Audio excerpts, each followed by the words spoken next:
20h, il y a un an, éclatait le scandale Volkswagen. Les consommateurs découvraient, stupéfaits, l'installation de logiciels pour truquer les mesures de pollution sur les voitures diesel. Depuis, la marque a fait son mea culpa, elle a payé des amendes records, mais les choses ont-elles vraiment changé dans l'industrie automobile? Les seuils de pollution annoncés sont-ils sincères? Nous avons fait le test, les résultats, les voici, ils dépassent tout ce qu'on pouvait imaginer. L'œil du 20h avec Lila Bellili, Swanny Thiebaud et notre bureau à Berlin.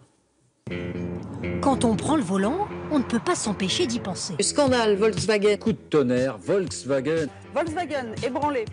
Alors où en sont les constructeurs de voitures diesel? À l'œil du 20h, on a réalisé nos propres tests.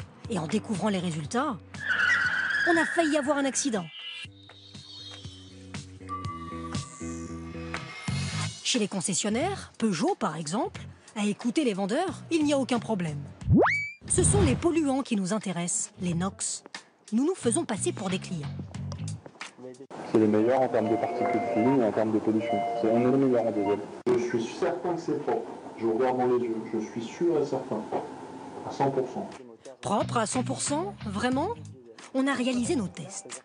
Pour ça, il faut des ingénieurs et surtout du matériel. Pas n'importe lequel, celui-là, un Benz. En France, personne n'a voulu nous le prêter. C'est à Berlin que nous l'avons trouvé. Nous avons choisi 2 véhicules parmi les plus vendus en France. Une Renault Captur et une Peugeot 308.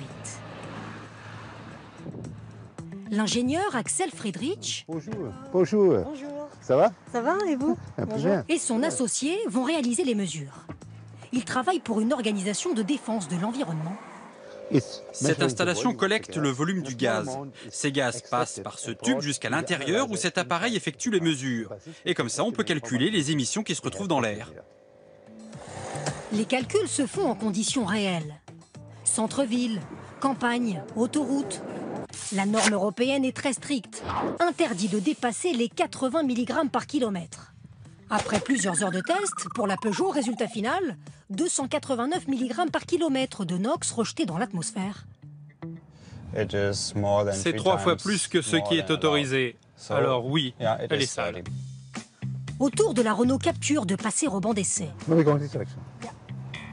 Sur l'autoroute, le compteur s'affole. C'est très très haut. C'est vraiment incroyable cette concentration.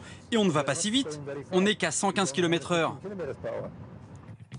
Après plus de 6 heures de test, la Renault Captur ne dépasse pas de 2 ou 3 fois, mais de 15 fois la norme autorisée, avec 1311 mg par kilomètre. C'est le chiffre le plus haut que j'ai jamais constaté depuis que je fais ces mesures. Alors comment expliquer de tels dépassements? Les constructeurs font tester leur voiture comme le prévoit le règlement européen en laboratoire. Vitesse moyenne, 33 km/h. Température, 20 à 30 degrés. Climatisation et ordinateur de bord coupés. Bien loin des conditions réelles. Alors sur route, les 80 mg par kilomètre sont quasi impossibles à respecter. Contactés, Renault et Peugeot ont bien conscience de ces écarts. Ils promettent de respecter la nouvelle norme mise en place en 2017, qui prendra mieux en compte les conditions réelles de conduite. Mais même avec ces nouvelles règles, pas certain que nos voitures polluent moins.